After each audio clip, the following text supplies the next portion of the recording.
John asks a good question. Let's listen. Hello, Pete. If you suddenly came into an 8 or 9 digit sum of money, what would you do? Got me thinking.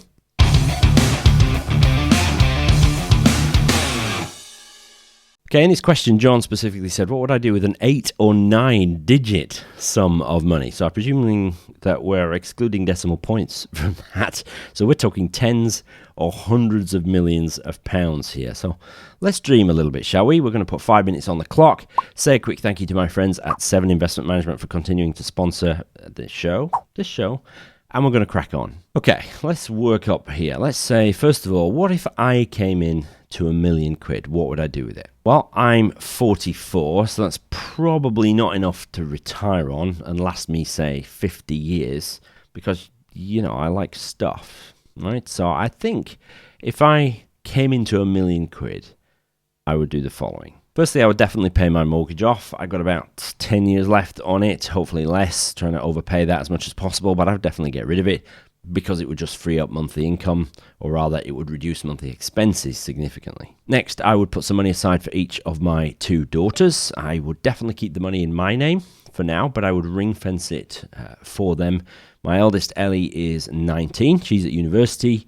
And when she graduates, I might consider paying off her student loan, but maybe not because it's easily the best loan she'll ever get. My youngest, Kate, is 16, so she's not going to need the money for a while.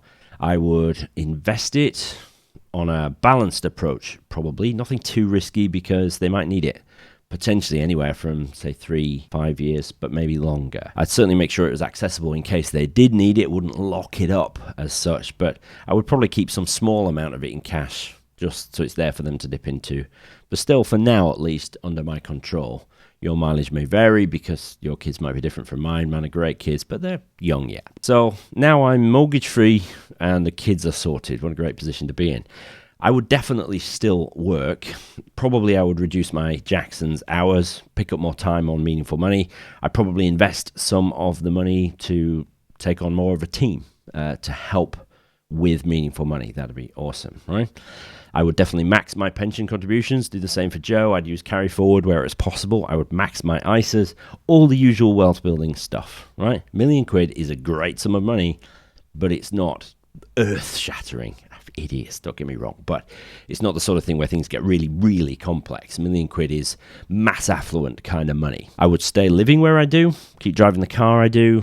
Everything else would stay pretty much the same, but I'd be a bit richer, which would be lovely. So how about £10 million? Now we're in the 8-digit sphere. Well, then I would be looking to pay off the mortgages of my nearest and dearest or my family. It'd be great if they were mortgage free. I'd definitely do that. That probably wouldn't take up to £1 million. I would set aside a very decent amount for my kids, enough for them to buy houses outright in the future.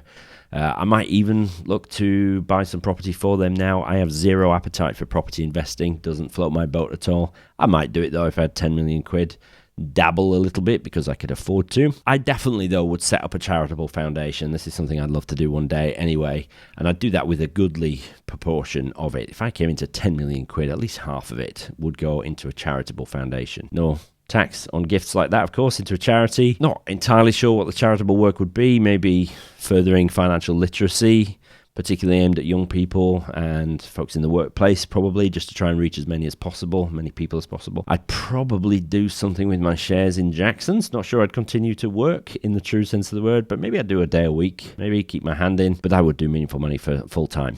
I'd probably do that if I had £1 million actually, but certainly if I had £10 million, I would do this full time or nearly full time with a team of people to just take this whole project into the stratosphere. How cool would that be? Of course, I'd make sure I was taking plenty of holidays. Yes, I would buy a nice car. I would actually buy 2 nice cars. Give you a little insight. I would buy a right-hand drive Carman Ghia, right? Easily my classic car of choice, just to tinker with and drive on the weekend and probably get myself killed in. Then I'd drive something like an Audi RS6. A ludicrously understated rocket ship for everyday use, I'd probably move house, maybe buy a holiday, buy a holiday home, that's what I meant to say.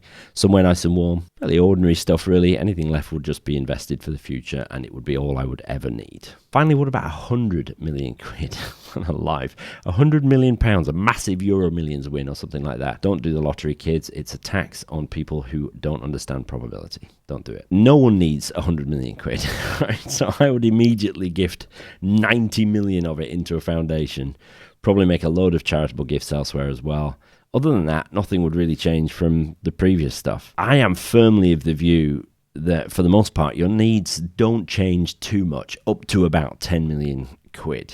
Maybe 5, something like that, but certainly up to 10 million quid. Yes, there's going to be some different choices about tax wrappers and stuff like that. Philanthropy is probably going to be a larger part of the equation if you're very wealthy, rather than if you just, in inverted commas, have a couple of $100,000. But the basic premise is the same, right? You can burn through 10 million quid just as easily as through 1 million quid if you spend too much too quickly. Right, you start buying Ferraris every 18 months, you will burn through 10 million quid, no problem.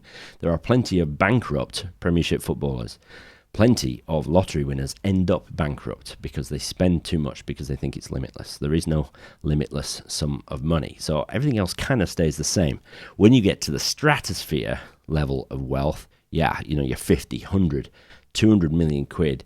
There's, I'm sure, much more complexity involved at that level. I wouldn't know. I just don't operate on that level and I don't care. Right? Those people have family offices to help them manage their money. Sounds expensive and hassle-y to me. I would just rather give the bulk of it away at those kind of levels because it'll just make my own life easier. I can't imagine ever being happy if money was a stressful factor, having too much of it, right? Having not enough money is stressful, of course. There are things that most of us can do about that. Having too much money is a whole different level of stress, a whole different type of stress. I'm not sure I can be bothered with it, if you get what I mean. So, lots of charitable giving, but everything else is basically exactly the same as I would do now, and I do now. Saving, investing, gifts to kids, gifts to family. There are only 3 uses of money. Did an episode on this yonks ago. One is for investing for the future. One is for spending on stuff you enjoy and experiences. And third is for giving away. No matter how much you've got, those are the 3 uses of money. The only 3 uses of money which are valid, in my view. Okay, well, that was fun. What would you do with £1 million quid? What would you do with 10 or even 100 million quid? Let me know, and I'll see you next week.